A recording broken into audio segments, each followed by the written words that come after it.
জামুগুৰিহাটত অসমীয়া পিঠাপনাৰ সোৱাদ ললে ৰাজ্যপাল লক্ষ্মণ প্ৰসাদ আচাৰ্যই।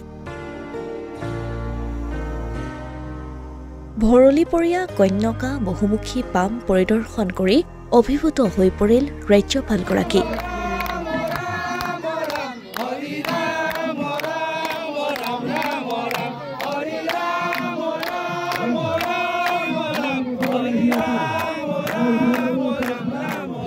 অসমৰ ৰাজ্যপাল লক্ষ্মণ প্ৰসাদ আচাৰ্য জামুগুৰিহাটৰ জীয়াভৰলী পাৰৰ ঐতিহ্যমণ্ডিত মৰণাকুৰি গাঁৱত উপস্থিত হৈ শুকুৰবাৰে সন্ধিয়া গয়া ৰাইজৰ সৈতে এক মত বিনিময় কাৰ্যসূচীত অংশগ্ৰহণ কৰে।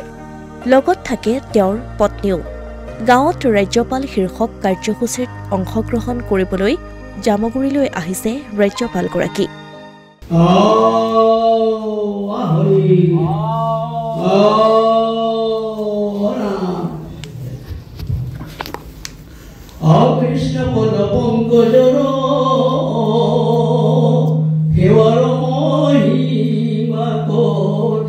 ৰাজ্যপালগৰাকী গাঁওখনত উপস্থিত হৈ গাঁওখনৰ সাংস্কৃতিক পৰিৱেশ প্ৰত্যক্ষ কৰে।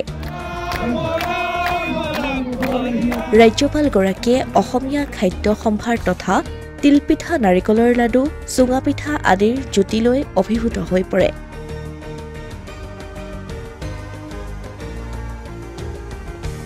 জামুগুৰিহাটৰ গাঁও পৰিদৰ্শন কৰি राज्यपालगराकीয়ে कय, निश्चित रूप से मुझे आकर के बहुत खुशी हुई और मैं एक आते ही असम में अपनी ओर से एक लाइन दिया था कि गांव में गवर्नर गांव में जाएगा।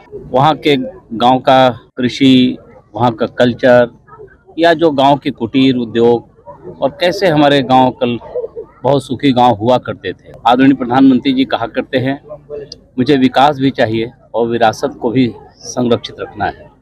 आज मुझे इस गांव में आकर के उनका जो कहा करते हैं, देश को आह्वान करते हैं, मुझे खुशी है। मेरे इस सुंदर असम राज्य के इस गांव में मुझे विकास भी दिखाई पड़ रहा है और मुझे विरासत भी दिखाई पड़ रहा है। हमारे संस्कृति जिसके कारण हम कभी इन कुटीर उद्योगों से हम एक समृद्ध भारत हुआ करते थे, फिर मेरा गांव उसी पुराने वैभव की ओर वापस आ रहा है। प्रसन्नता हुई। गांव के कल्चर, गांव के संस्कृति बहुत ही अनुकरणीय है। লগতে গাঁওখনৰ এখন আদৰ্শ অংগনবাড়ী কেন্দ্ৰও পৰিদৰ্শন কৰে ৰাজ্যপালগৰাকীয়ে। ইয়াৰ পূৰ্বে ৰাজ্যপালগৰাকীয়ে বিয়লি 4 বজাত জামুগুৰিহাটৰ ভৰলীপৰীয়া কন্যকা বহুমুখী পামত উপস্থিত হৈ পোনে পোনে কন্যকাৰ বৰনামঘৰত আঁঠুলৈ সেৱা জনায় আৰু নদুৱাৰ সমষ্টিৰ বিধায়ক পদ্ম হাজৰিকাৰ মানসপুত্ৰ ৰামুক খুৱাই কল।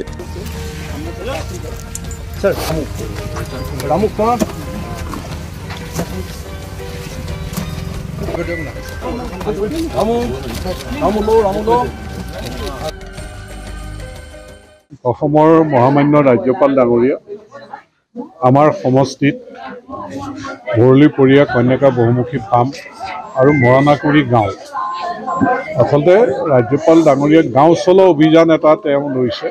খুব ইচ্ছা কৰিছে গাঁৱলৈ অহা আৰু গাঁৱৰ কাষতে যিহেতু এই ফাৰ্মখনো আছে, তেওঁ ফাৰ্মখনো ভিজিট কৰা এটা ইচ্ছা কৰিছে। সেইকাৰণে আমিও সুখী হ'লোঁ। কন্যকা পৰিয়ালৰ ফালৰ পৰাও তেখেতক আদৰণি জনালোঁ।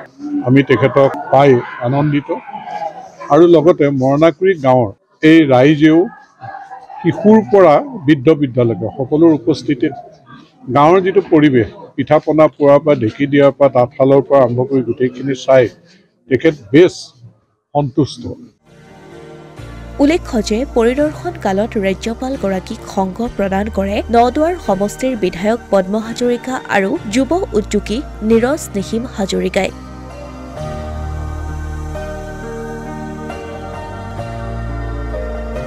অসমীয়া প্ৰতিদিন ডিজিটেল সংবাদ, জামুগুৰিহাট।